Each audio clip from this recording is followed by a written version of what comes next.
Welcome to the K-Town Brothers podcast, ladies and gentlemen. I'm your co-host, Uncle Jew. This is my brother, Kobe Wan Shinobi. Hello, hello. What's going on? Nothing much, man. Just chilling. I These feel good today. motherfuckers. Yeah, Yeah. that's cool. What we got? Oh, we got a live one, man. Ooh, what's I that? fucking love this case.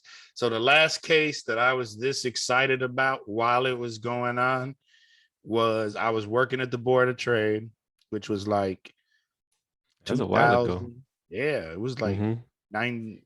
I don't think it was 90. I think it was 2000 to 2001. But I did 2 years there, so it might have been 99. Mm-hmm. I was there, or I worked there. No, I didn't. I had left there by then. Anyway, so was when the DC sniper was going on. And the dude and the young guy, yeah. Yeah, that was shooting out of the back of the, Caprice or whatever. But Yeah. everybody kept saying it was a white van. It's a Yeah. white or a blue van. Maybe it was a blue van. It was a van, Yeah. though. Everybody kept saying I they forgot saw about that. vans.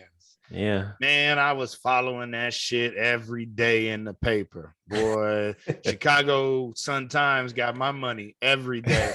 Till my guy taught me how to break into the little paper machine things, because you like basically just take the front of it and push it with your thumb till it's tight as Uh-huh. much as it'll open, and then you just bang on it a few times and it pops open.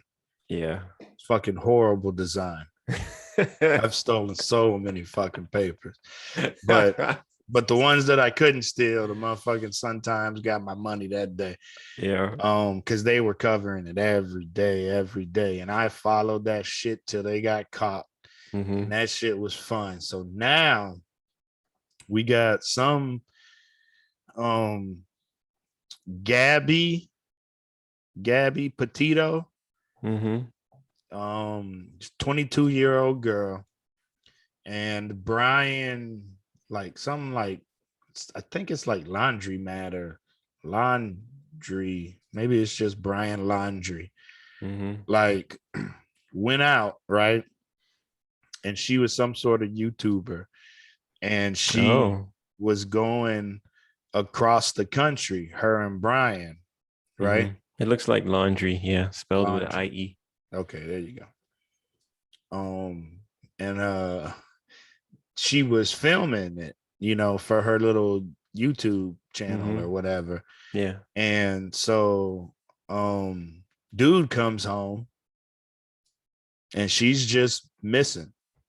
Hmm. And then as soon, and here's what makes it so fucking interesting, as soon as he gets home, he lawyers up, and his lawyer just keeps saying he is using his right to remain silent. Yeah. However, Tuesday of this last week, Mm-hmm. he, I guess, packed a book bag and left for this fucking forest, supposedly, that's near his house in Florida somewhere, Uh-huh. or his parents' house, because he went straight to his parents' house. Yeah. And it's a 25,000 acre forest. This nigga leaves Tuesday. His parents report him missing like Thursday or Friday morning. Mm-hmm. Thursday night or Friday morning. Yeah. So this nigga got like 3 days to go into this forest, and he's Mm-hmm. supposedly this avid hiker, blah blah blah. The caveat: they Mm-hmm. got pulled over by the police for driving erratically. Come to find out, it's an hour long like video of the cops. They had detained him for like an hour and 17 minutes or some shit like that. Mm-hmm. And they like pull her out of the car, and she's all crying, talking about how they've been fighting all morning because some other campers called. on him because he had locked her out of the little van they had been living in for the last 5 months or some shit like that. Like, so the cops had him for, and they made him split up for the night. So the cops got in contact with some sort of service that offers victims, because technically he was the victim, because he had like scratches on his face. She had been smacking him and shit like that, you could tell. Yeah. And supposedly that's why he was driving erratically, because he said she grabbed the steering wheel. Yeah. So, but she's claimed that she was just punching him in the arm, and blah, blah, blah. So they end up getting him in a hotel and letting her stay in the van, and didn't charge her because they were gonna charge her. They were in Utah, when the cop shit happened. And there's this hour-long fucking video. It's pretty interesting for me. But yeah, so we got a hot one. So now the girl's missing. Yeah. Right? All together. And he's got to be on the run, or hiding, however you want to look at it. But some outlets are trying to say he's missing. I remember the lawyer for the daughter came out and said, no, she's missing, he's hiding. Like, that's what it kind of sounds like. But right, yeah. But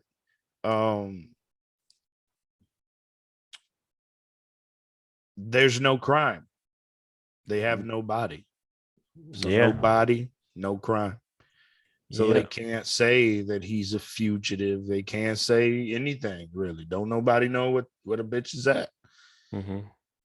But so yeah, that was kind of interesting to me. That is interesting. In the last couple of days. Yeah. Or like 7. I think she's like 7-8 days missing or some shit. But it reminded me of this Patrice O'Neal joke where he was like, he had made some sort of joke about, like, you could tell, damn it, what did he say? It was something along the lines of like, it was the one he was talking about. He basically, the gist of the joke was you can place a value there you go on a woman based on how quickly the police will start looking for her. No. Something like that. How long they look for you. Yeah. And then he started joking with a black girl in the audience. And, he was like, they wouldn't look for you, sweetheart. and like, she knew it. And so, yeah. So now we're 7-8 days in. The FBI is involved. Hundreds and hundreds of people scouring fucking 25,000 acre forest, but supposedly they are also using drones and dogs and shit like that. So, and I'm sure their drones got like infrared or something so they could see through the tree line. But well, if the bitch is cold, motherfucker ain't gonna see it anyway. I mean, yeah, eventually, at least, yeah. Heat goes away after a while. Right. So this is Utah, and she has blonde hair, so they'll look for her at least for a month. Right. Like every day for a month, maybe 2, they'll look for her. Now, from one news report that I saw, it said that their last known location was like in like Yellowstone, basically. Which is, I think Wyoming's got part of Yellowstone. I'm not sure, yeah. But so that's where they're looking for her at, or her body at least. Like, so I don't know. But this one's interesting. Yeah, the address is in Wyoming for the park itself. Okay. The other one was that Chris something. Was Chris something with a P? I don't want to say Pratt, but Chris something. It was, I think he might have been in Utah somewhere. He basically killed his wife and his 2 kids and put it and got rid of all their bodies and then tried to play off like he was on the news and everything. Was that the lawyer? Nah, he wasn't a I lawyer. thought there was a lawyer that tried to pretend that some people tried to kill him and they killed his family or something from South Carolina. No. Okay, that might be something else. Let me see here.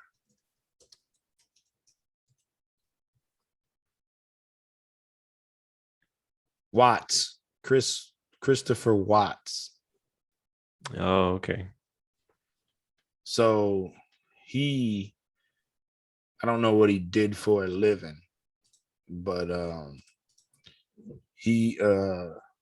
I had saw the news the night that he was on there, like, because he made the news up here, wherever he's from. And I had kept rewinding it, and I was just reading like his like micro expressions. And I remember telling Lydia, I was like, nah, he's lying. Like, because I kept rewinding and kept like 7-8 times. I was like, nah, this motherfucker's lying. I was like, this nigga done killed his family. Lo and behold, all over the internet now. And it took a long ass time, but the cops got him to confess. Oh, they did? Interesting. Yeah. I've been watching a lot of crime docs lately, like, and podcasts and shit like that. That's the new thing, apparently. Like the true crime podcast. Yeah, there you go. True stuff. Crime. Yeah. That stuff is kind of interesting. Well, for me, it started with this JCS, which I don't know what it stands for, but it's a YouTube channel. Shout out. And basically the dude shows like police interrogation. Oh, I've seen a couple of those. Yeah.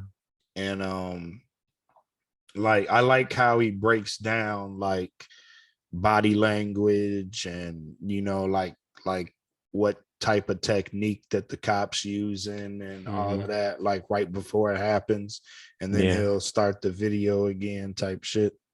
Yeah, I like that. I was dumb once. I talked to the police about some dumb shit. I knew it was a bad idea, but I was like, fuck it, I'm gonna do it anyway. I mean, really? I wasn't about anything real serious. It was some prank 911 phone calls. Uh-oh. Really? Yeah. Because I bought a phone, or I went to the store and I got a phone. And like the first day that I went home with the phone, nobody has my phone number and my phone rings. I'm like, what the fuck? So I pick it up and it's like a lady at the 911 place. She's like, did you just call 911? I'm like, no. It's my phone is sitting on top of my TV and I'm sitting on the couch watching TV. So they're like, okay. And then 5 minutes later, they call back again. Did you just call 911? I was like, no. And then they start lecturing me about letting my children use the phone. And I'm like, God damn it. What did I just fucking tell you? Like, I'm looking at this fucking phone. Nobody's touching it unless Casper the fucking ghost is using the fucking phone to call people. Oh, like, wow. It ain't me. And so I turned my phone off after that. So I left my phone off all night. And then I turned it on the next day. And like within 2 minutes, I got a fucking phone call from the 911 people again. I'm just like, what the fuck? So like I end up going on the internet. Well, actually, I called the cell phone company and they were like, oh, there's nothing we could do, blah, blah, blah, because they just didn't know what the fuck they were talking about. So once again, I was complaining about this last week or 2 weeks ago. I have this thing in my life where I have to do everything my fucking self. So I had to go on the internet and do a bunch of research to figure out how the 911 system works with cell phones. And the way it works is that because they passed this law, you have to be able to dial 911 from any cell phone even if it isn't like the bill isn't paid. Mhm. So that means that if you find a cell phone on the street right now, as long as the phone works and it can technically talk to the cell phone tower because the radio is capable of doing so, Okay. you can use that phone to dial 911. Okay. And so what happened probably is that the people, either someone found a phone that had my phone number on it before it got deactivated, Right. or the people who used to have the number, like they deactivated it and they threw the phone in a drawer and some kids took it and started fucking with it. Mm-hmm. And because whenever you call 911, the phone sends its number to the tower. It has no way of confirming what its number is. Okay. It just knows what's written in the phone. And so the last time that phone was active, that's the number it's going to send. So you have a different phone that's not my phone that's sending, that's calling 911 and shit. Right. And so I did this to avoid having a deal because I knew that I didn't know. But what I imagined is that this is going to be one of those situations that if I'm not an advocate for myself, a bunch of lazy motherfuckers are going to try to railroad me into some easy fucking casework so they can get their fucking quarterly, merit bonus or whatever. Right. So I ended up going to the police station and explaining all this shit to some fucking knucklehead, donut ass cop. And it's funny because they did the whole deal. They put me in the little room, like you see in the little thing, and it has the camera up there looking at me. I've been there. Trying to make me fucking sweat and shit. And, they artificially make me wait and shit. Like this nigga's got some shit to do. Yep. Like whatever. And so then, he comes in there. He's all like, oh, really? Oh, really? I'm like, this nigga's just a bad actor. Like, can we just hurry this shit up? You remember when I got interrogated by the Secret Service? Yeah. Them niggas interrogated me for 18 hours, bro. Holy shit, for real? 18 fucking hours. Damn. Like, and not in a row. Not in a fucking row. No, yeah, in a fucking row. What do you mean? Yeah, no. Without fucking row. Without interruption. Like the only interruption was them walking out of the room and leaving me sitting there for a fucking hour. Oh, we'll be right back. Fucking hour later, 2 hours. I have no idea. They took my watch, and I don't know what fucking time it is, but I knew what time I got arrested. Holy shit. I know what time I got sent to fucking, the fucking jail cell, the little holding cell. Yeah. Like it was 18 fucking hours. Jesus These Christ. motherfuckers had me tell my story, write my story. Did you have to do an interpretive dance of your story? Man, I thought that's what was next. You had to tell it backwards. Tell it, write it, tell it backwards. And then they told me to write it backwards and I refused to. What? I was like, okay, fuck you guys. Yeah. And I literally told them, because there was 3 of them. There was a female. There was the guy who you could tell was in charge. Mm-hmm. And then there was the guy playing good cop. Yeah. Some country boy from like fucking Tennessee with a little fucking like a military style Guile haircut. He actually kind of looked like Guile. Yeah. He was pretty cool, but he was playing good cop. And I told them, like, I ended up telling them, like, look, this good cop, bad cop shit that you're doing, you're fucking horrible at it. Like the dude that was in charge, I told him, I was like, bro, like you could tell you're not even really an asshole. Like you should let him play bad cop because you suck at this shit, bro.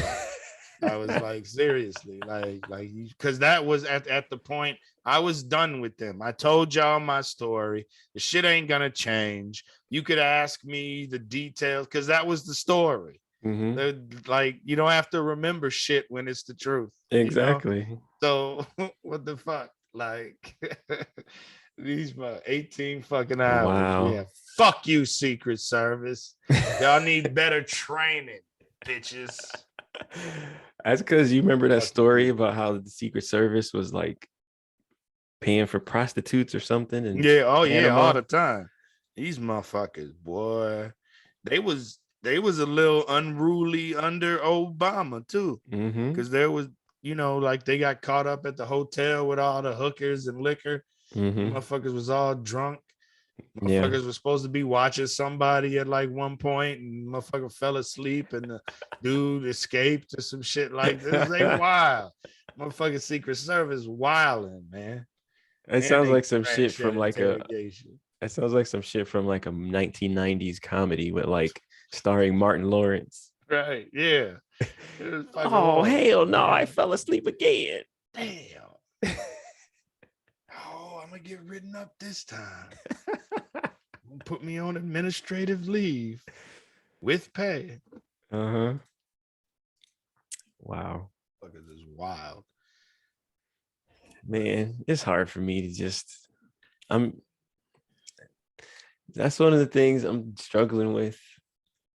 One of the things I learned yesterday. I learned that I am the eye that judges. Oh yeah. For sure. And I need to stop being so judgmental. I need to drop some of my grudges, because the thing I realized is that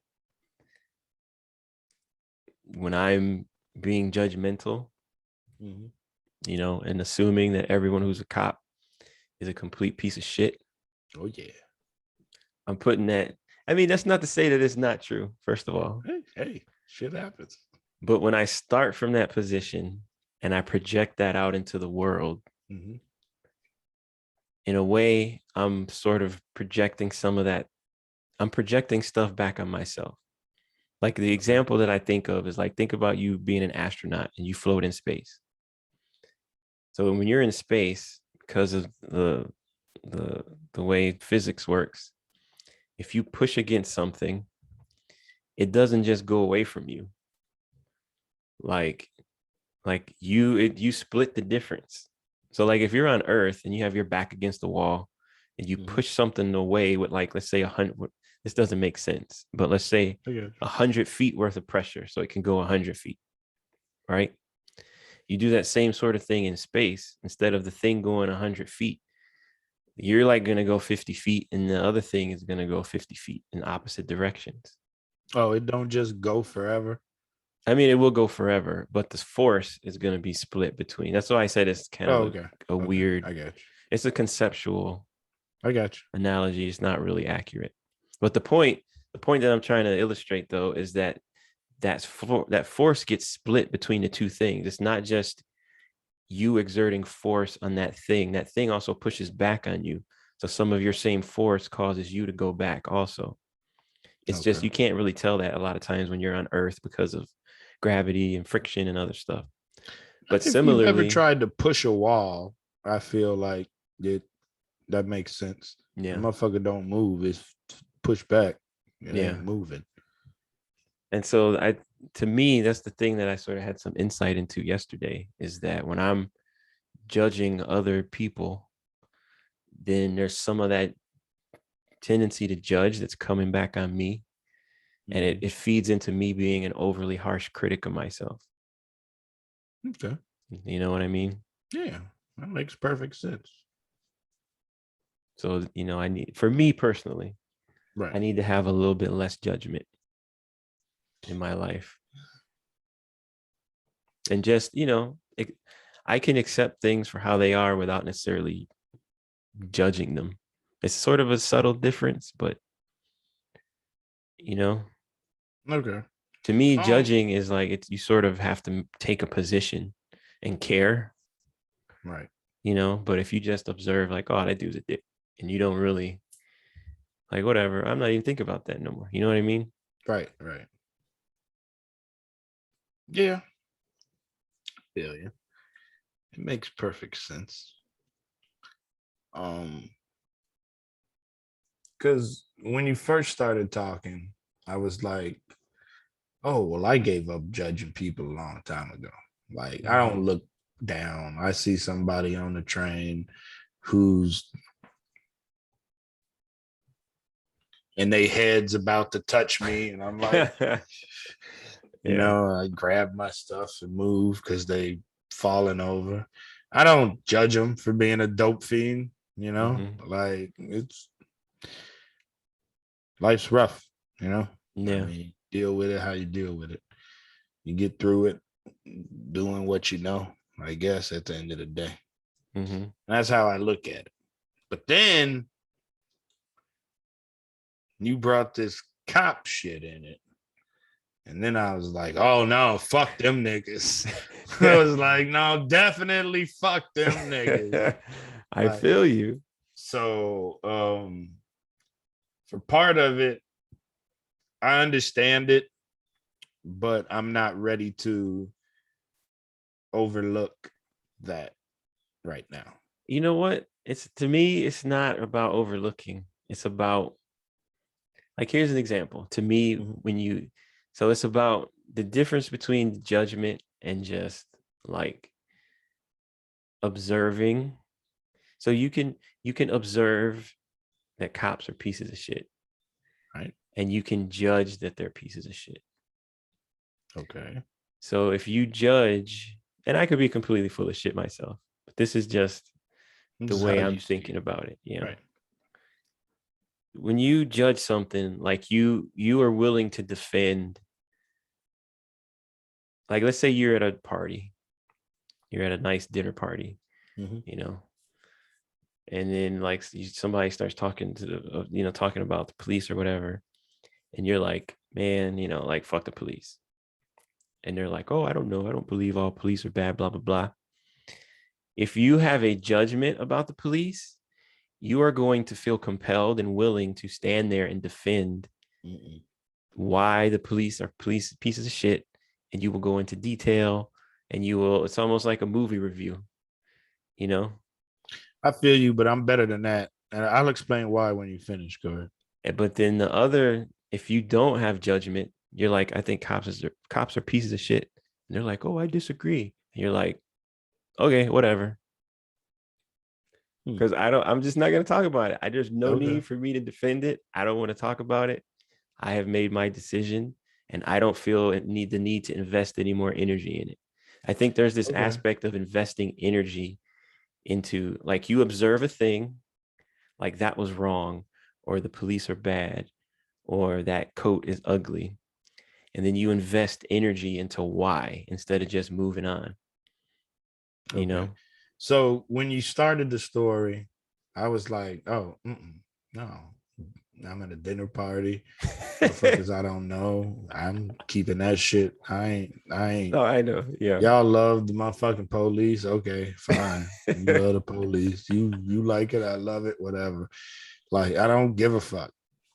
Like, so then at the end, when you started explaining how, like, I don't feel the need to defend my opinions. Yeah. Especially when it comes to my hatred for the police. Like, I'm good. No, I mean, at the party, I wouldn't even say anything. Yeah. But, if cornered, I'd be like, oh, well, I don't fuck with the police. I don't give a fuck.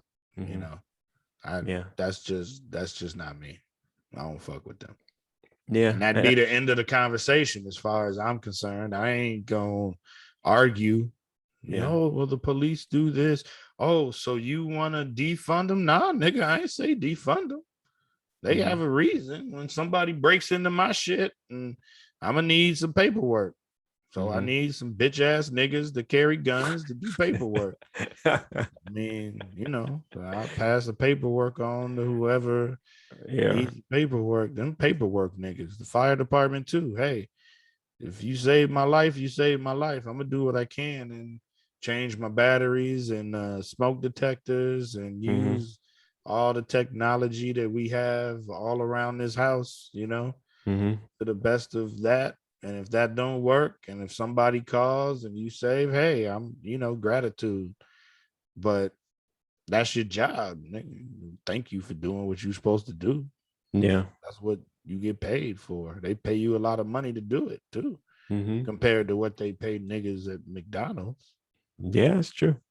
I mean, so, thanks. I think it's more thank though. You, the person that I'm Yeah. not thanking the fire department. Oh, let me suck your dick. No, it's fucking thank the person that pulled the cat out of the fire. Yeah. Or pulled the baby, or pulled the man, or the woman. Like, yeah, thank you personally. You saved my life. You did your job. Thank you. Fuck who you work for, nigga. Them niggas is trash. Yeah. I think it's more the investment of energy.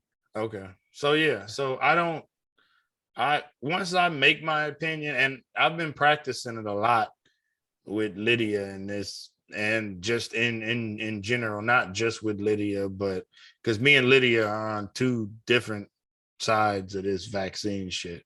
And like, so anytime something with that comes up, I state my opinion, and everything else is okay.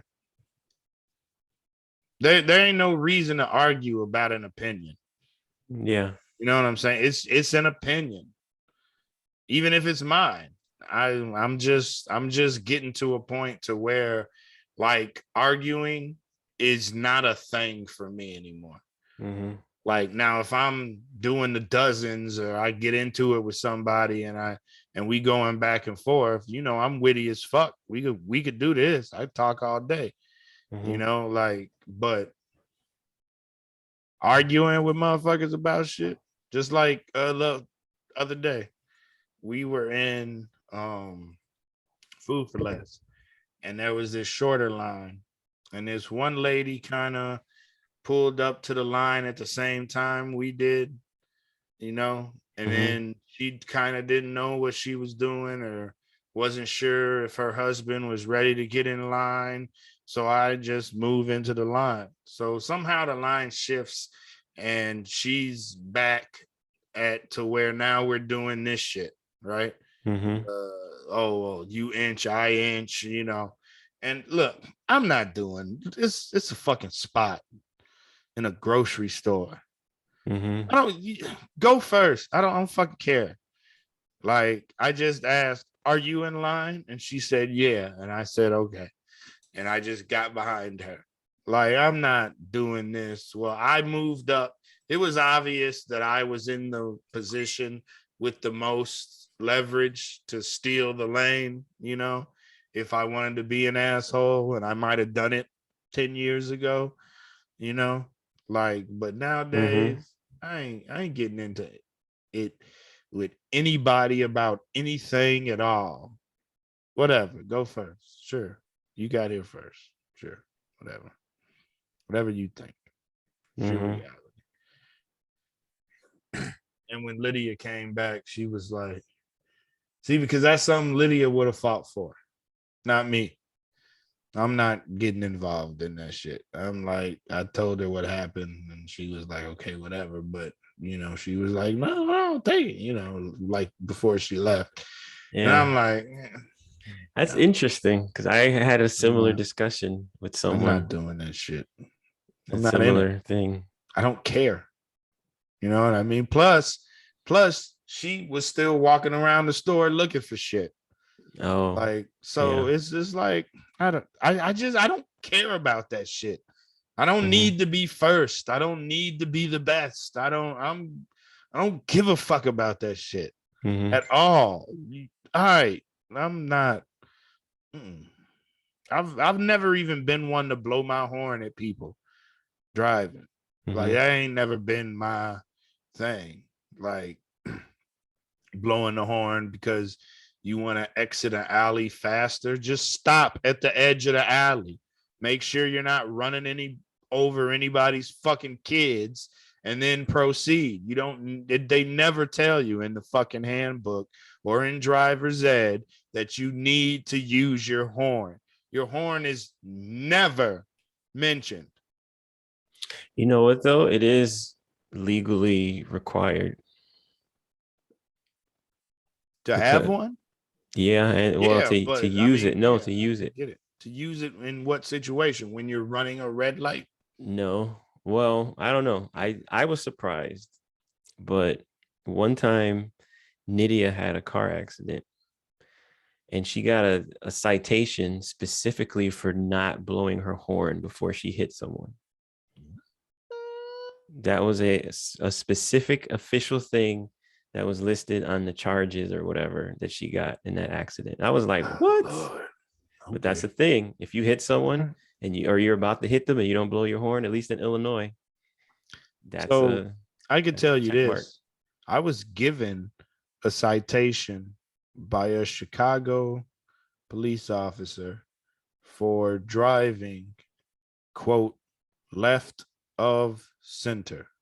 Mm-hmm.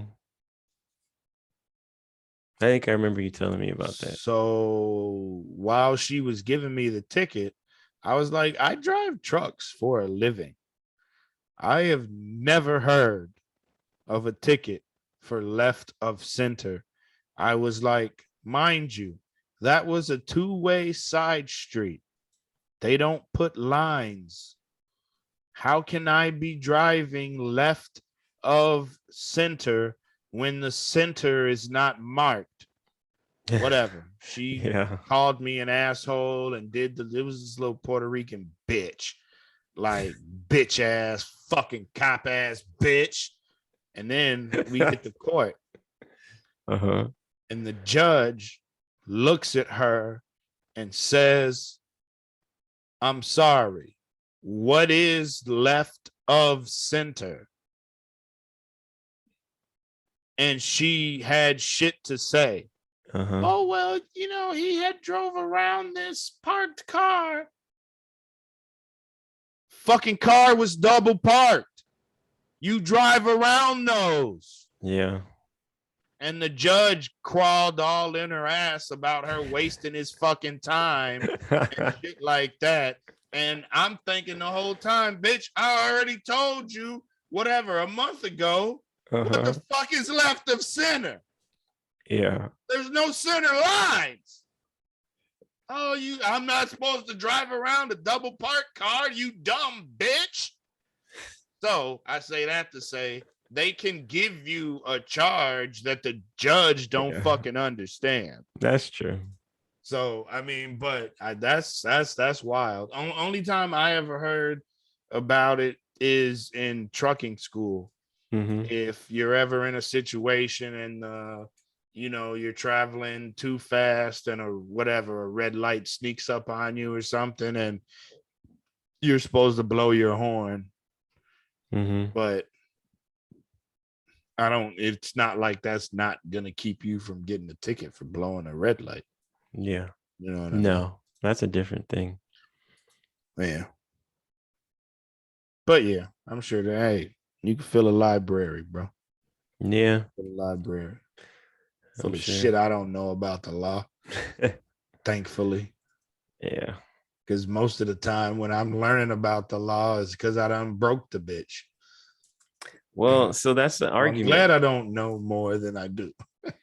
There's an argument that the law has been designed specifically over the years to make it such that it's almost impossible to not break some law on a constant basis. Okay. Whether it's dumb I like shit. that anyway. Huh? Well, I like that anyway. I always got to be doing some shit I ain't supposed to be doing. Oh, well, not everybody is like that. No, but I'm talking about me. Yeah, I know. But like, I don't know. Supposedly the idea is that would not be the case. But supposedly it's that way realistically now, because it allows the government to basically harass any private citizen that they want. Because all it takes is 3 minutes. Oh, look, you did something. There you go. Now we got you. Right. Like the whole Al Capone type thing. Jaywalking or anything. Right. Yep. There's probably a bunch of laws I don't even know that I break every day. Oh yeah, tons of people. That's another reason why you have this failure to like uniformly enforce the law. And you can selectively enforce it whenever you want. Because you can just say, oh, we just didn't notice. But we do every time we notice, we enforce it. Excuse me. Oh, these niggas got something for everything, don't they? Yeah. It's a big game. It's a scam. Yeah. So, how many grams did you do? Did you do the heroic dose? How much is heroic, I guess? 4 at least, 5 No. most. No. I did 3. Oh. And I literally thought I was dying. Okay. Because, well, How it's supposed to feel. so here's the thing. I don't know how this works for everybody, but I have a severe reaction to these things. Okay. So I was just like, my nose was just like a river. Did you take your shoes off? Your No, feet hot? no. I was outside this time. Okay. Which was weird. And I got completely destroyed by bugs, man. Yeah, I'd imagine. Like, because I went to like a foresty area and Jesus, these motherfuckers were just eating me the whole time. Okay. But can't be good. No, I'm okay now. Being attacked by monsters while you're on shrooms.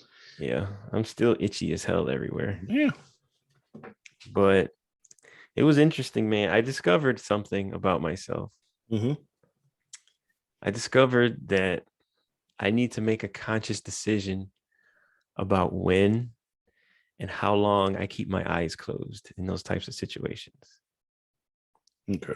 Because if I close my eyes, I get taken off into a completely different direction. Okay. It's really weird. Because like in the beginning, I was like, all kinds of weird universal shit was going on. You know what I mean? Yeah. Like cosmic big picture craziness. And then I just open my eyes and I'm just like, oh wow, I'm tripping balls. It's like there's 2 movies playing in my brain simultaneously. Okay. And I could just tune into one or the other. So that was weird. That was interesting. I never noticed that before. And so I stayed sort of I stayed with my eyes open more this time. Right. Another thing I noticed is I think there's a big difference in whether or not you just like eat the stuff versus if you sort of like turn it into a powder, really fine. Because I think you digest it quicker and cleaner. Okay. And you recover from it quicker. Hey, could you hold down real quick? Mm-hmm. Sorry. That's all right.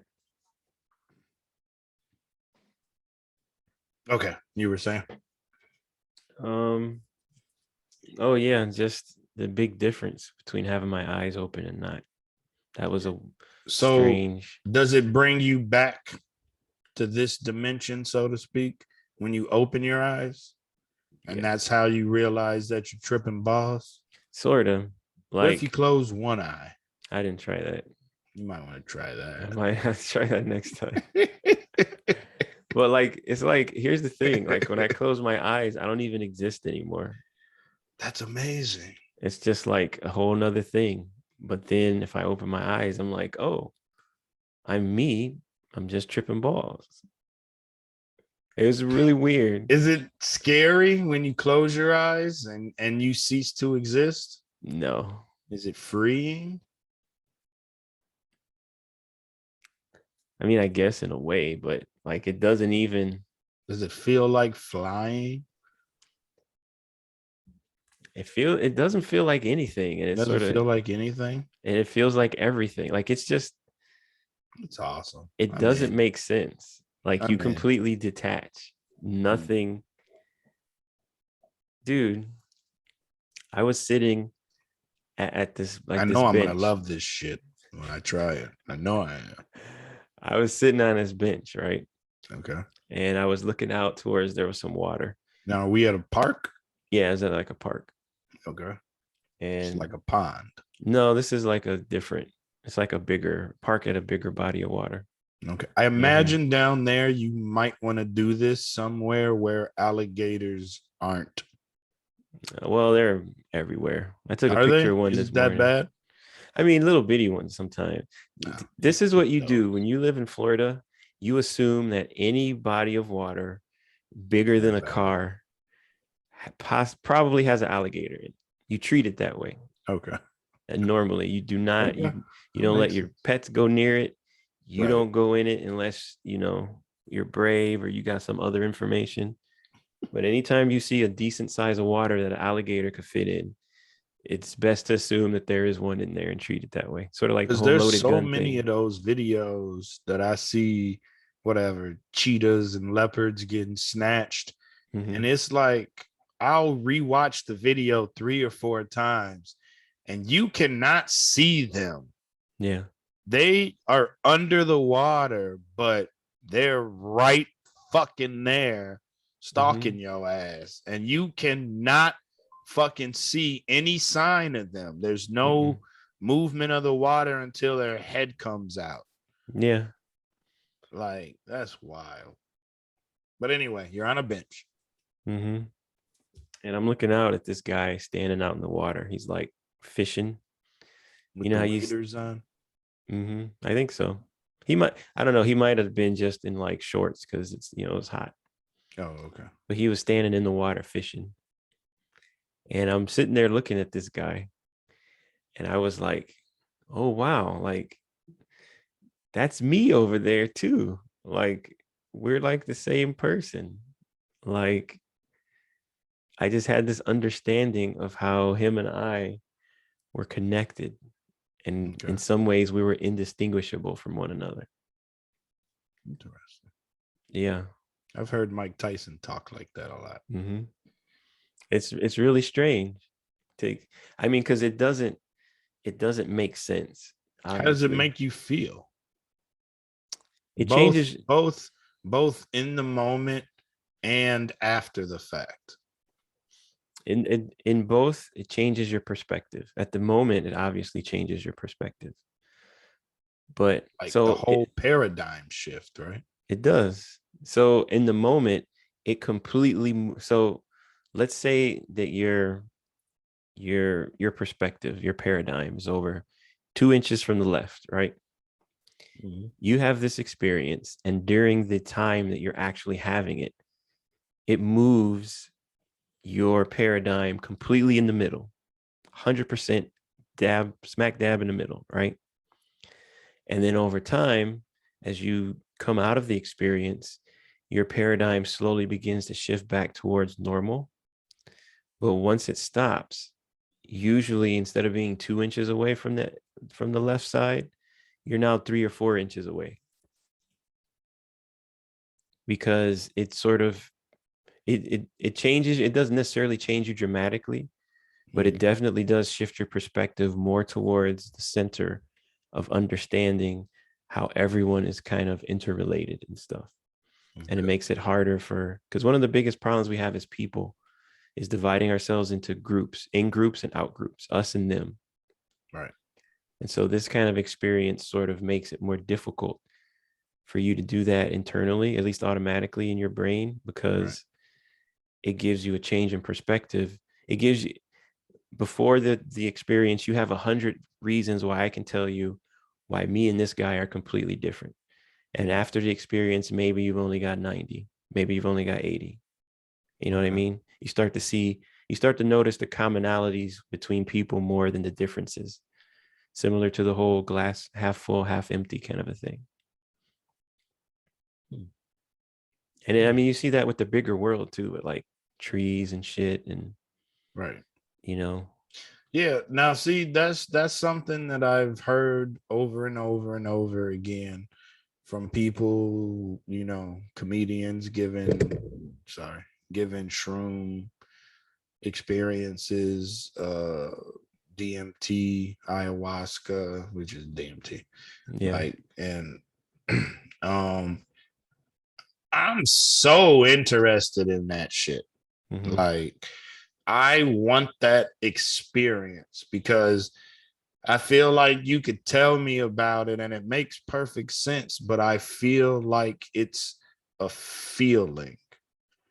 and able to fully understand it, you have to feel it. And that's what I'm searching for. Like Yeah, with that. you're right, because what it is that it's whenever that happens, because whenever you think a thing, you have these neural pathways in your brain, right? Mm-hmm. And like when you ride a bike or some shit, you know how to do really well. Right. You use like these old trusty little pathways. The electricity goes up, it makes a left, two rights, Mm-hmm. and another left, and I just pop the wheelie. You know what I Right. mean? But when you do something new or you're learning a different trick or whatever, your brain is like, oh shit, I need to get over there, but there's no road over there. So I got, okay, let me build a little road here. The closest one is over here. So let me go over here and I'm going to start building a new path to this new place we're trying to go. And you're like, oh, that, I mean, that's pretty close. It's not, I mean, make the road a little bit longer. And then you try it again. You're like, it's still pretty close, but maybe this needs to be a little bit wider, you know? And, you know, over time, you reinforce that little road, that little neural path. Okay. And that's how your brain sort of on a physical, chemical level learns stuff. So whenever you go through these psychedelic type experiences, Mm-hmm. this stuff is happening in your brain. And because it's happening in your brain, it's also building these neural pathways. Okay. And so that's the reason why, and you know, I'm not a neuroscientist. This is probably a vast oversimplification of it. No, I watch Joe Rogan. Motherfuckers talk about this shit all the time. Yeah, Everything he you're does. saying makes perfect sense. Yeah. I've So, sit and listened to neuroscientists explain this yeah. shit. Literally. So that's sort of the science behind what you're saying. Like you need to experience. It's like, yeah, no one can tell you. Those neural pathways need to be created and those parts of your brain need to fire so that you learn. You literally, your brain learns it the way you learn other stuff. And that's what makes it true, I guess, in your brain, is when your brain learns a thing, you know, it's sort of true in a manner of speaking because it's written in your brain now. Now, how bad does it taste? Okay, so to go back to the thing I said earlier, the first time I did it, I just fucking Pac-Man them. Yep, nom nom nom. Mm-hmm. It tastes like shit. I mean, not literally, but they taste bad. They're real bitter or whatever. But Okay. I think They're like chewing on grass. no, it's like it's a chewy It's like mushroom, chewing on mushrooms. a chewy, dried, bad mushroom. It's just Okay. like, ugh, this tastes bad. And that's not like rotten, just like, ugh, who would eat this? This tastes horrible. Right. But I think the problem is that when you eat them like that, it takes your stomach longer to digest it. Okay. So here, let's stick a pin in that. So I'm watching Mike Tyson, and he's on this impulsive Mm-hmm. show with Logan Paul. Yeah, He takes a douchebag. handful of mushrooms and just sticks them in his mouth. 20 minutes. He was saying that you have to really chew them up till it gets to like a paste, and then it's easier to digest. I mean, So maybe. he was sitting there just chewing and chewing and chewing. And one of them was like, maybe mushrooms isn't a good thing to do on a podcast Mm-hmm. because you can't talk now. Yeah. Like, and she was just sitting there, and it was a handful. So I ain't Yeah. no telling how many fucking grams are in that shit, you know. Yeah. It was just a fucking handful. So that Yeah. makes sense that it could be ground down or something. Well, so And you then got what to do you think do of, with the powder? you mix it in some liquid and drink it. Oh, okay. I mixed it in lemon juice. How'd you grind it up? Some kind of little grinder machine thing. Like you stick it in and hit a button. Yeah. Like a little Yeah. box. You put it in, it's got a little blade. Yeah. Okay. The point though is that, I mean, it's pretty simple. It's just surface area. The more surface area that something has, the easier all of it's going to be able to get decompose, or not decompose, to what's the word I'm looking for? To further your gastric juices and stuff, to break it down, basically. So if you got a big old giant piece of mushroom, only the outside of the mushroom is getting chewed on by your stomach acid and stuff. So it's going to take longer than if you break it up into like 1,000 little pieces. And then every single little angle of those little pieces is getting attacked by some of that, your digestive system. Okay. So grind it up. Gotcha. And because the other thing too is at this time I recovered a lot quicker.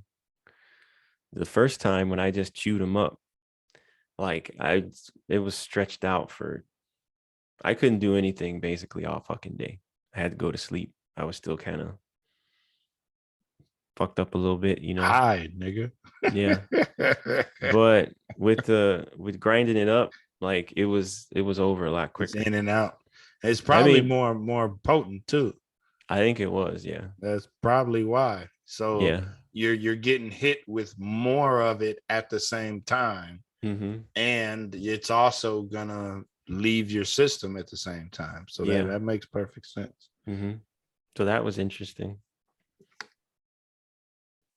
Right on. Yeah, I'm in, man.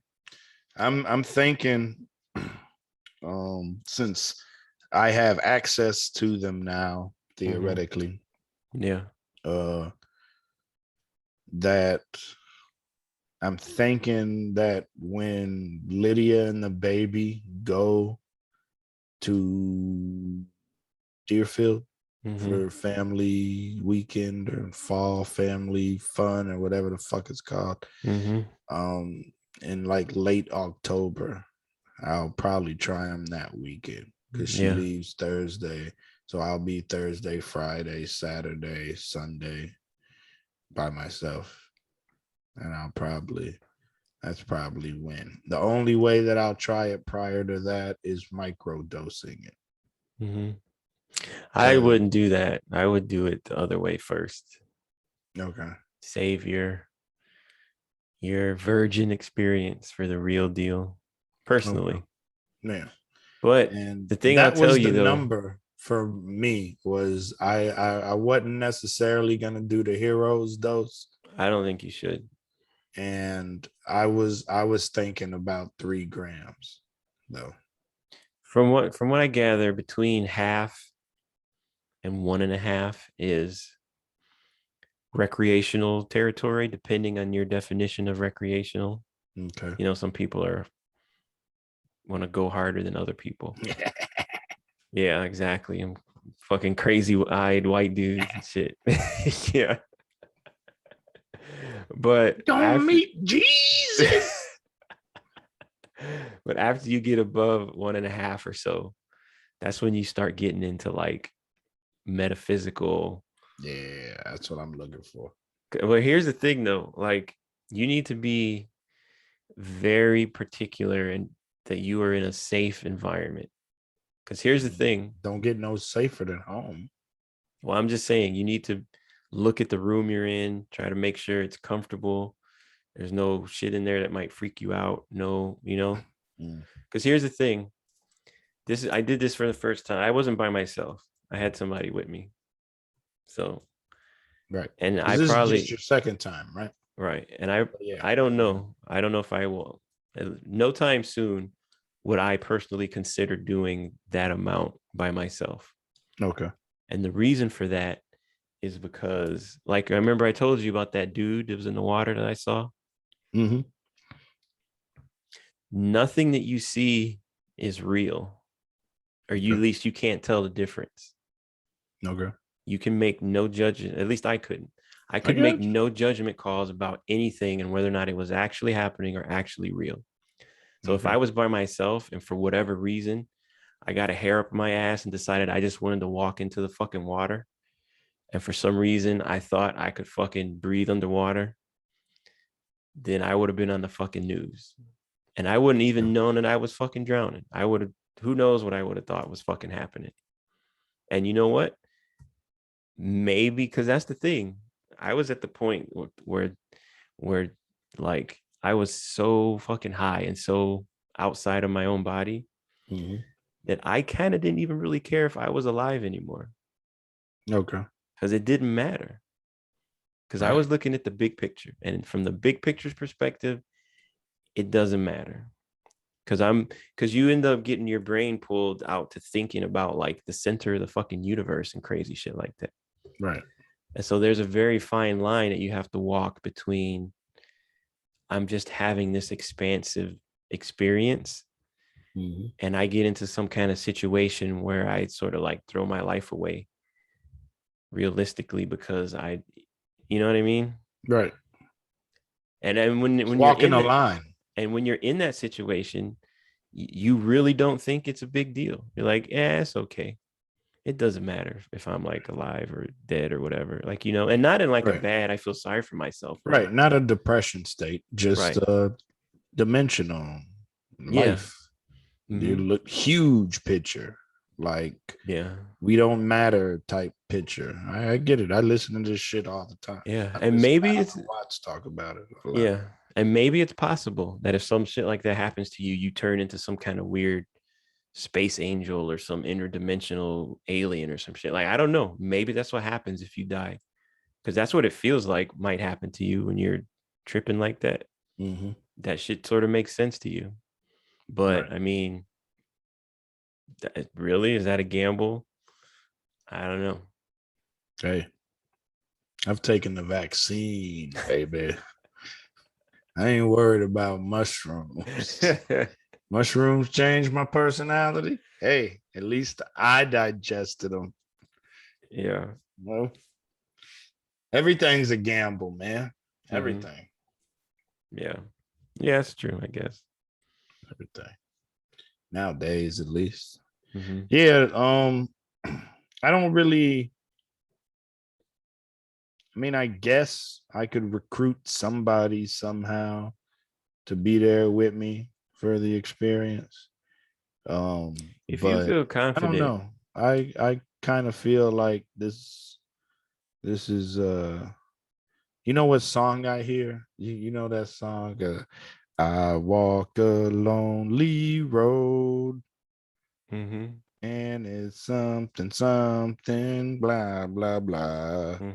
That's what I hear when I start thinking about this. Like, I kind of feel like this may be something that I just want to experience alone.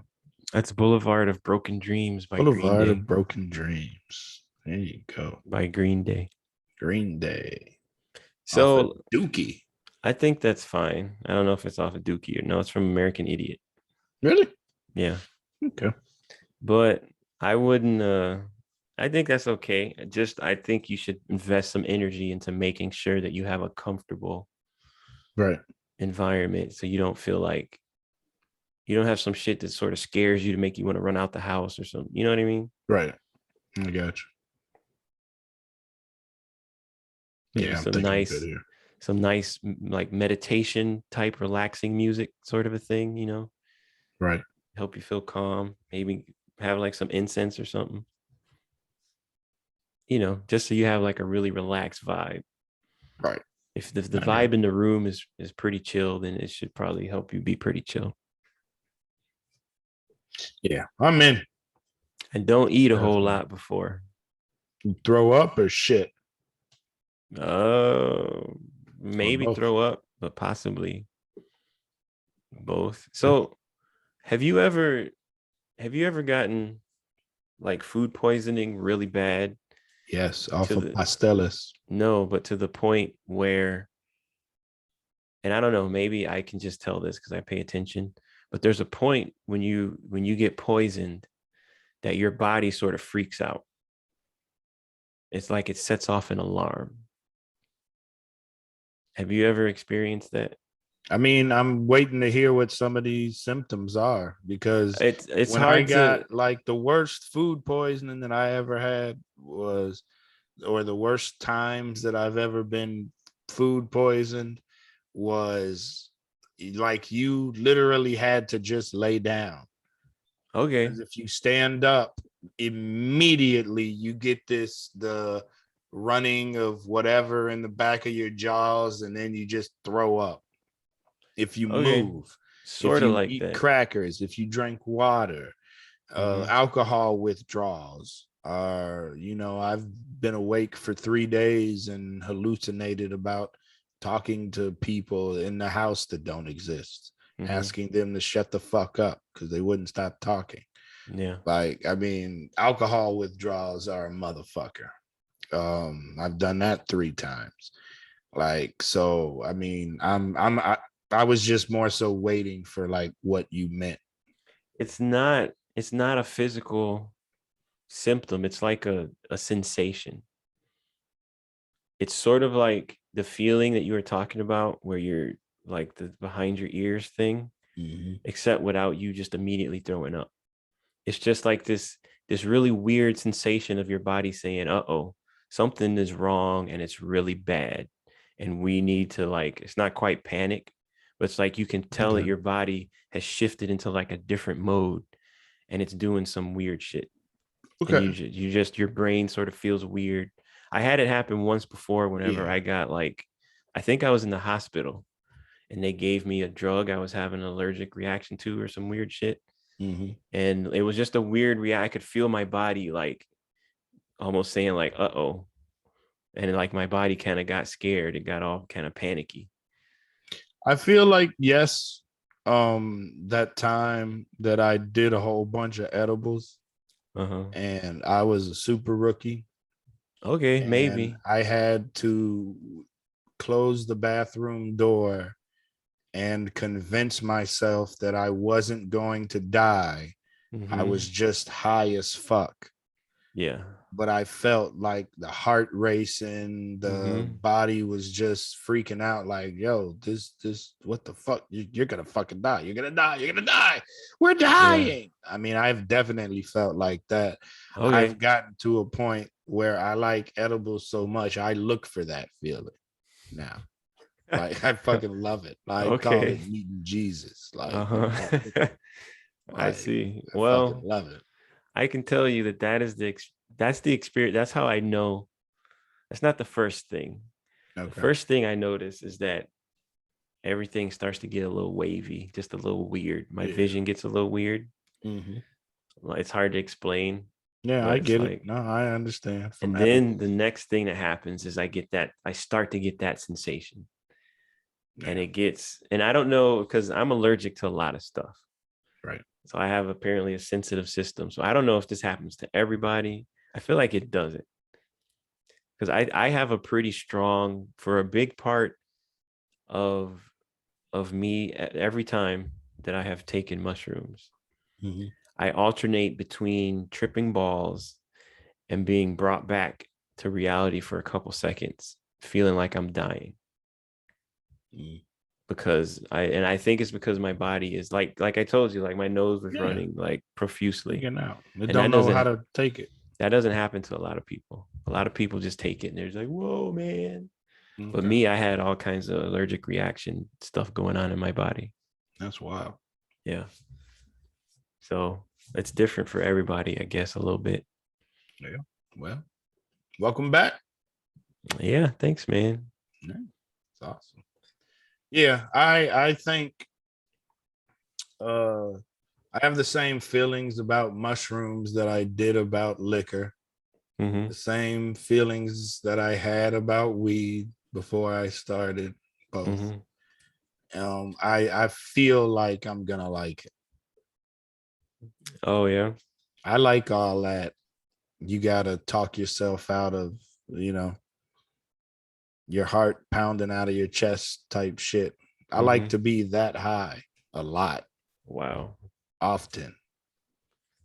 That's Well, where it's at. okay. Just be careful, man. I don't know if that's a good thing, but Yeah, me either. But hey, I don't know if coffee's a good thing. I don't know if milk is a good thing. I don't know if Kool-Aid is a good thing. I don't know if a lot of things are a good thing. Yeah. I Well, don't know that working for a company from minimum wage and what it does to you psychologically, never looking at a raise. I don't know that that's a good thing. that's true. So I think it's a little different because I think this will help change your perspective on some stuff. Yeah, I hope it helps me be less angry about shit. Because from what I'm finding, the more stuff that I let go, oh, there's actually this book. I don't think I wrote it down. I think it's on my phone somewhere. Somebody suggested, it was somebody on a podcast. They suggested it's like, I think the name of the book is The Subtle Art of Not Giving a Fuck, I something heard of like that that. book. Yeah. Like they had suggested that book and I had looked it up or whatever. I was like, I don't know. I might actually could read that. That might make sense to me. I seem to like the concept. But I say all that to say that as I've been letting shit go, trying to accept my role and position at this place or whatever the case, Mm-hmm. and just so that I'm not angry all the time, Yeah. for me. And it's a lot easier to deal with stuff, you know, Mm-hmm. like, and I think that, how can I word this? I think that working with a coworker who has similar issues to me lets me know how far under control I have mine, Mm-hmm. if that makes any sense. No, it does. Um, and the same thing happened, going to the hospital. You around these schizophrenic motherfuckers that slamming their head on the wall and, talking about Jesus stole their anklet, Mm-hmm. like it just lets you know where you're at on the spectrum. No, it's true. And so uh I don't know. I just feel like I'm ready to let go of a bunch of shit, you know, Yeah. like, and that's an actual easier path for me to take. Yeah. I think it helps because there's this whole part, and then we can, once we're done with this um part of the discussion, we can segue into my upcoming trip to Oregon. Oh, everything's legal in Oregon. Oh, wait, sorry. Did I just make that the point? Okay, cool. The I was sitting at this bench, looking Same at bench. same bench, yeah, looking at this tree. And I thought about um that trip to Oregon. Mm-hmm. And what I realized at the time, Mm-hmm. and I mean, again, Right, because time doesn't exist. I get it. I know where yeah, you're at going with this. yeah, Woo, woo, woo. Like, yeah, yeah, everything's theoretical. yeah. And so while I was sitting there, the thought occurred to me that I'm going to Oregon, but I'm already there right now. And I've already been there. So you don't even need to go. I mean, I do, but I don't because I've already done it. Like, it's weird because it all happens simultaneously. Like, I'm Okay. already there, Right. but I'm going to go, but I've already been there, but I'm there right now. Like, you understand how time is just this abstract idea, and it's not really as finite of a thing as we feel like it is. And Okay. so because of that, shit that happened in the past, like, who fucking cares? Right. That shit was always gonna happen. It's happening right now. It did happen. Like, it does, everything is happening right now. Right. Why should I focus on some bad shit when literally right now I'm getting married right now. My child is being born right now, you know? Right. In your head, it replays. Yeah. So if it's somewhere, it's still there, right? Mm-hmm. And if I, it's replaying in your head, then I guess theoretically it is happening. I'll give you another example of time and how it's weird when you're taking mushrooms. Mhm. The first time I did it, I was the person that sort of chaperoned me I was know. was my children's mom. Right. Yeah, I know. I remember. And there was this one point when I was in the room with her and I looked at her and I knew who she was, but I couldn't tell whether or not I had just met her if we were still in high school, if we were still married, or if we had already gotten divorced. I literally could not tell because they were all happening simultaneously. And in a way, it didn't matter because my relationship with her is still what it is. Yeah. And there's really no, I mean, time has a place, but to a certain extent, it doesn't matter because there's a thing when people have human connections that goes beyond time in some ways. Okay. Like sort of like that feeling that you feel with people, you feel like you've known them longer. You've known them forever, right? Yeah. Like it's sort of, it's related to that kind of a thing. There's something It about. goes into that crazy shit Aubrey said the other day that I text y'all. Mm-hmm. Like just out of nowhere, she just tells me this. I'm like, word? Mm-hmm. Interesting. Yep. Yeah. Oh, and you kind of flipped it for me too, because whenever she was like, "Oh, I remember holding you as a baby. You were so cute. Like, and you were just a little bitty baby." That's how she said it. Uh-huh. And then I'm like, well, when I originally heard it, I was like, man, I mean, who could she have been? You know, Mima, Mm-hmm. grandma, you know, like Yeah. most people who have held me who have would have wanted some sort of interest in holding me, most of them are still alive, you know. Yeah. Like, and but when you hit me with the, oh no, maybe it was even further back, you know, Mm-hmm. like, and it was some, you know, past life, maybe the roles were reversed, you know what Mm-hmm. I'm saying? Maybe she was Yeah. my mom or something, you know? Mm-hmm. Like that was, I didn't even think about it that way. I was like, oh shit, yeah, maybe it doesn't have to be somebody so immediate, you Mm-hmm. know?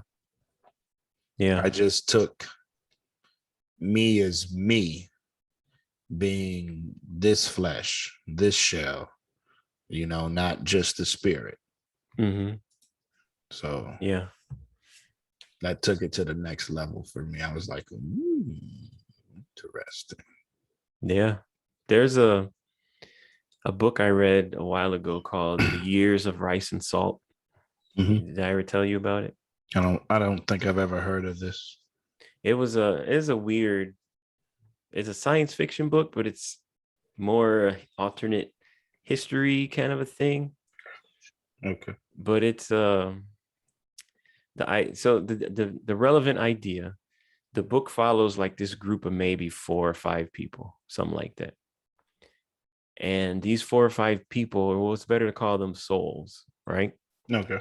So these 4 or 5 souls they have some type of a connection. I mean, you can call it a family connection or whatever, but these 4 or 5 people, for whatever reason, have decided that they are together or they want to be together, right? Okay. So it's almost like the wheel of life, you could say, that you traveled, you are born and you die and you get reincarnated in like a circle, like a wheel.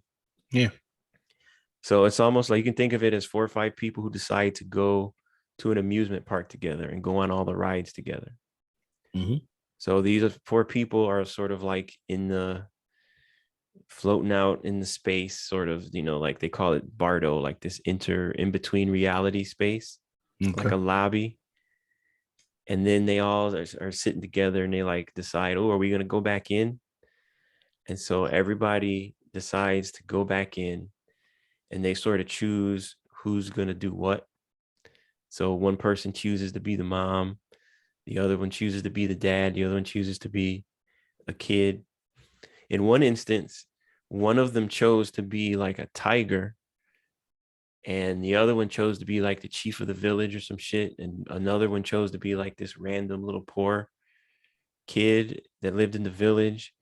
And then the tiger was eating everybody in the whole, like anybody who went out into the fucking jungle, the tiger was get that ass. Mm-hmm. But the only person that the tiger did not ever try to fucking attack was this one little like poor crippled kid or whatever. And that was because they had recognized each other.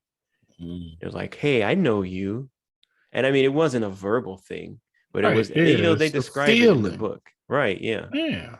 And so it was really interesting. And they go through, like, they go from back to Stone Ages, and they go through like the 1200s in China, like samurai type shit, and, you know, a bunch of Yeah. stuff in Asia. It's They like go through Europe, Hancock. I guess. Yeah. Those two. They just always somehow connected again. Yeah. You know, like Mhm. yeah. So And it I'll was really still interesting. meet people every now and then to where I'll be like, know this motherfucker from somewhere. But Hmm. I ain't never seen their face before. Yeah. Ever. It's Yeah. like, nah, I know this nigga. Like, but I also have the ability to be able to look at people. It could be a still photograph. It doesn't matter. And I Hmm. can tell whether or not I would get along with them. Yeah. I get the personality. You can't hide your personality. Yeah. Like it's not something you can hide, because even if you're doing something to hide it, it's revealed Hmm. in your actions. Like you can't hide your personality. Like, and I've always known whether or not I could get along with somebody or not, just from looking at them. Hmm. You ain't got to speak. We ain't got to talk. I ain't got to know your name, your history. None of that bullshit. Yeah. Because I done got along with some people that you wouldn't think I should Oh yeah. at all. Like there's some people that be like, how do I know a motherfucker that, you know, Hmm. did this or that? Interesting. Yeah. I get along with hood niggas a lot too, Yeah. strangely. I feel like I have a compassion for them to a certain degree because I get them. Uh-huh. I get it, you know. Yeah. I also understand that they ignorant as fuck. Yeah. So there's something there too. And I've always felt accepted by hood niggas, even though they know I'm not really one. Uh-huh. I ain't never been a street nigga, ever. Yeah. Like I've been a criminal, and maybe we relate on that level, Hmm. but never the street nigga. So what's up with Oregon? I'm going to, so I'm going to a men's retreat, but I'm also going on like a sort of little vacation deal. Okay. So I'm I'm flying out on October 28th. Okay. I'm going to this thing called Convergence, I think. It's like this men's retreat that they're holding out on the coast in Oregon. Mm-hmm. And it's, you know, it's a bunch of hippie guy stuff, you know, like, Yoga, yeah, probably some yoga, meditation. meditation, like, you know, little panels talking about toxic masculinity, probably. And Mm. they do have this one thing that's like, I don't know exactly how it's supposed to work, but it's like this, I don't know, some kind of a thing where they have some type of a fight thing where it's like where you can practice being a man, but and sort of have like some kind of competitive fighting type of thing in some way, but not being super aggressive, just more from a competitive standpoint. So like sparring. I guess. I don't know. There's not a lot of details about that specifically. Yeah, you might But they want to got, stay away from that one. no, I'm not fucking with that. Why? I've spent my entire life trying to keep people from hitting me in the From right. fucking head. You're just gonna volunteer for it? Punch me in the face. Exactly. Right? Like, nope. Yeah, no. I'm just now starting to feel handsome in my life a little bit. Every So I'm not trying to get people to break my nose or time whatever. I've ever showed somebody a picture of you, Uh-huh. regardless, they've always called you, oh, he's so handsome. Huh. Interesting. You've always been called handsome. You've always been a handsome son of a bitch. I don't know, man. Yeah. I have never felt that way really until kind Really? of recently. You get your confidence up, nigga. I mean, that's true. You need to what's the hippie phrase? Come in tune, come in line. You need step to into my power. step into your big dick energy power. That's what you need to do. You need that big dick energy confidence. That's what I'm Get that working on. back. I remember you doing chin-ups in high school. You had all that big dick energy. You doing chin-ups, you'd be looking at your veins and shit on your arms.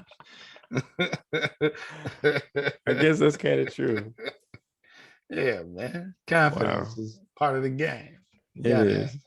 Yeah. Yeah, you've always been handsome as hell, though. You're good. I appreciate it, man. Good, man. I don't know. Like I had this whole thing. I was beating myself up last week about a bunch of dumb shit. Mm-hmm. Not feeling good about myself and how I've spent my life and stuff. But yeah, it happens. You just got to have a different change in perspective to appreciate your own journey. Right. I've been thinking more and more about, and this is to not change the subject. I've been thinking a lot more and more about time Mm-hmm. and it being an illusion. And like it makes living day to day easier. Mm-hmm. This goes with what I was saying earlier about I've just been trying to accept shit, Mm-hmm. shit, that classic phrase that often has pissed me off when you're explaining something to somebody. And then at the end of this, 3-minute explanation of how fucked up something is, Mm-hmm. then the person is just like, well, it is what it is. Yeah. So maybe it is just Mm-hmm. what it is. Right. Yeah. And, you know, I've been thinking a lot more about that. And that helps me pass this quote time, you know, Mm-hmm. like, because it's really just sun up to sundown, what I do at whatever, you know what I'm saying? It's just the same shit every day. Oh, you Mm-hmm. got to punch in by 9 o'clock. Oh, the mail's supposed to be picked up by 11:30. Oh, Mm-hmm. like all of these day-to-day functions, that I deal with on a day-to-day basis, all Yeah. based off of this illusion of time. Mm-hmm. Like, but the more that I don't care about it, the better I feel. Yeah. So it's more of like me coming to the reality of like I'm stuck here. Like whether it's in this dimension or it's on this earth, however you want to look at it, I Mm-hmm. can't go anywhere. Yeah. So you might as well just be okay with the fact that you have to just live. Mm-hmm. Like, and I've been thinking about it from that perspective a lot more. Yeah. Just, and it kind of goes with what you were saying with the whole, like, I don't know. I just feel like I'm just here, Yeah. but I'm Well, becoming more okay with it mm-hmm. being just, it is what it is. All I right. mean, that's not bad because the next step after that then is like, okay, now that I'm adjusted to being here, since I'm gonna be here, I might as well find some shit to do, something to entertain Exactly. myself. Right. Hey, I've had that thought. Yeah. Right. And So, that's what's led to me just, something I've always been interested in is just human behavior. It's very strange. mm-hmm. Animal behavior. Because that's what I like about watching, like, like animal documentaries. Oh, Mm-hmm. the Komodo dragon, blah, blah, blah. Yeah. Like, and it's with that weird British guy's voice. Sir David Like Attenborough. everyone. There you go. That's him. Yeah. They shouldn't be here, but Mm-hmm. the winter has been long. Yeah. The The drought is setting in. so the first thing that I'm gonna do is that retreat. Okay. But then I extended my stay a couple extra days. How long is the retreat? I think it's 3 days. No, it's 4 days actually. Okay. So it's Thursday through Sunday. Yeah. Okay. So Sunday evening, I'm gonna go see a couple sites. And then I'm driving up to Washington, which is about 2 hours away. Mm-hmm. And I found this place on Airbnb. It's like this little sort of cabin by a lake situation. Mm-mm. So I'm gonna be staying there, like to get some relaxation. Because I Okay. was gonna go to Portland, but I mean I'm gonna go to Portland. Portland, it's like an hour away from where I'm gonna be staying. Mm-hmm. But I don't know. Portland's got decent food. Yeah, but I don't feel like there's a lot of. I don't need to stay there. Like if I can drive there in an hour, I'd rather stay at some nature shit going on. Yeah. You know, Sure. Why instead not? of staying in Portland because One there's of the nothing only amazing things on my bucket list is that river in between Washington and Oregon, the Columbia River. to do. What? Ride on that motherfucker. I Oh, just for want to real? ride on. I want to ride the length of the Columbia River on a boat, yacht, whatever. I don't give a fuck. Something that sailboat, yacht. I don't give a fuck. Where does it start? At the edge of Montana, I think. Mm-hmm. I think Interesting. Montana and Oregon meet. Pretty Yeah, sure. maybe. But it stretches pretty much the whole length of the state. If you Oh, look at it, it's mhm. beautiful though. Because Yeah. if you take the 94 up into Washington, you drive along next to it, Mm-hmm. and it's just this river, and there's these big mountains, and then there's houses at the top of the mountain, on both sides. So it's just kind of like rocky edges Mm-hmm. much for most of all the way through it. Like it's just Yeah. beautiful though. It's relaxing. Well, speaking of mountains, one of the days that I'm spending in Washington, I'm going to be hiking Mm. on Mount St. Helens or near it because I want to How many see people how many people were. are going hiking Oh, with me. you? So here's the thing. I'm still from Chicago, right? Yeah, you are. And I'm not trying to pretend that I'm fucking Crocodile Dundee Okay. Survivor Man up in this piece, right? Okay. So what I'm doing is so there's three, I mean technically there's four, but there's three sides of Mount St. Helens. I'm going to the south side of Mount St. Helens, and that's where the side of the mountain blew off when the volcano erupted in 1981. So you can see like the broken top of the mountain and everything, sort of the crater in it. So Okay. I want to be able to see that. All So right. there's a That's paved dope. road that you can drive to this place called the Johnston Observatory. And you can just drive there and you can just get out of your car and you can just see the mountain. So I'm like, easy peasy. Right. I'm liking this. But Yeah, here we go. Nigga. the last day that road to get there is open is October 31st. And I'm going to visit on November 1st. So what I'm going to do, so there's two things I could do. I had a choice to make. The choice is I could succumb to me being 51% white and be like, gee, I'm just going to hike through the mountain. Right. It says right I here that just there's a hope path. I just hope that What the could other possibly go wrong? 49% is carrying a gun. At least. Right. So here's the other thing. Bear spray, something. So here's the other thing. Pacific Northwest, you got to keep the Sasquatch off you. And then, that's not even to mention all of the serial killers that live up there. Yeah. So I'm just saying. So the other part It is always that, starts with a hike. yeah. So the other part is that they close the road to car traffic, but you can still actually walk it. You can still hike it.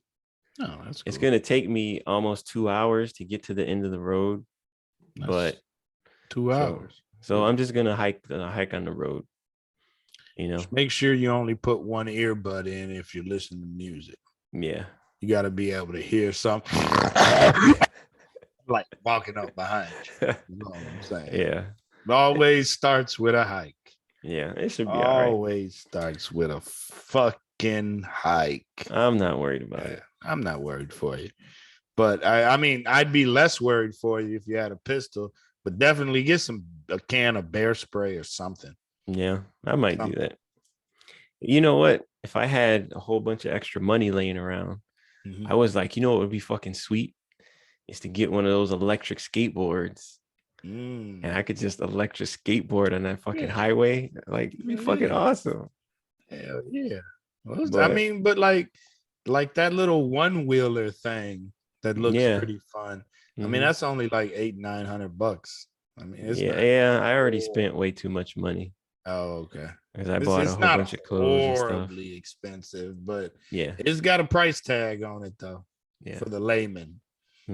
Plus, too, I'd have to take it on the airplane, and right, yeah, because you can't put it in checked baggage because it's got a battery. Right. Yeah. So I'm just gonna do it the old-fashioned way. Yeah, I mean, get some exercise. Cool. It'll be cool. Yeah, and I'm gonna be. You got water and all that other hiking shit you need. You've been hiking a few times now. Yeah, a little bit. So it should be all right. Know what to expect. Yeah. I see, to a certain degree, I feel like walking around Chicago for as long as you did is equivalent to walking in the woods. And it's not like you don't have any walking in the woods experience. We go 3 times a year, you know what I mean? We was down. Yeah. And because it's wild. So if like I would trust you to walk through Inglewood, like hike through Inglewood and not be killed. Yeah. Because I feel like you know when to cross the street. You know? You know when to, you know what to look out for when it comes to wild niggas. So there ain't really that much difference in animals. Animals act a lot like niggas. Like, so it's, it's you know what to look out for. So that's why, honestly, I'm not worried about it, because that's why I wouldn't be worried about it. Because because when I drove trucks, I would go to the hood. I'm in Atlanta. I'm walking through somebody's projects. I don't know nobody in Atlanta at all. I'm just walking. I know what to look for. Yeah. If you walk down the street, niggas like, who that? Who that?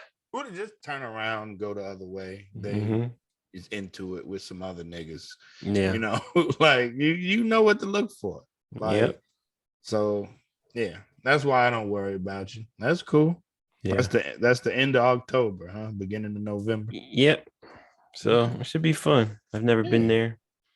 I've never traveled anywhere. Like, Oregon's gloomy, but the trees and stuff. I mean, the Pacific Northwest is beautiful too.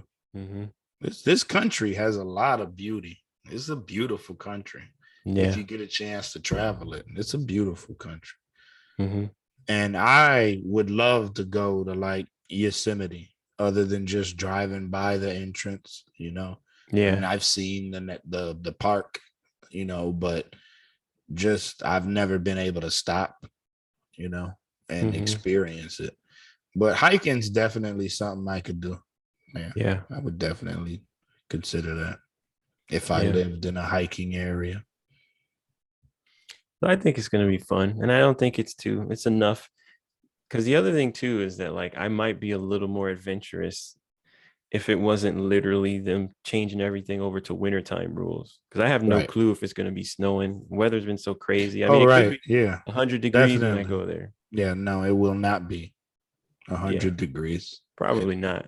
It's I'm gonna trying be to not fucking to cold, expect anything. fucking snowy. Right. You're just going when you go. Mm-hmm. Just please bear spray at least. Bear spray. All right. I All will. right, keep that ladies in and mind. gentlemen, it has been one. Thanks for listening to the K-Town Brothers podcast. Y'all have good evenings. Yep. See y'all later. Talk to you later, man. All right, laters, bro. Later. Enjoy yourself. Thanks, man. Later. Later.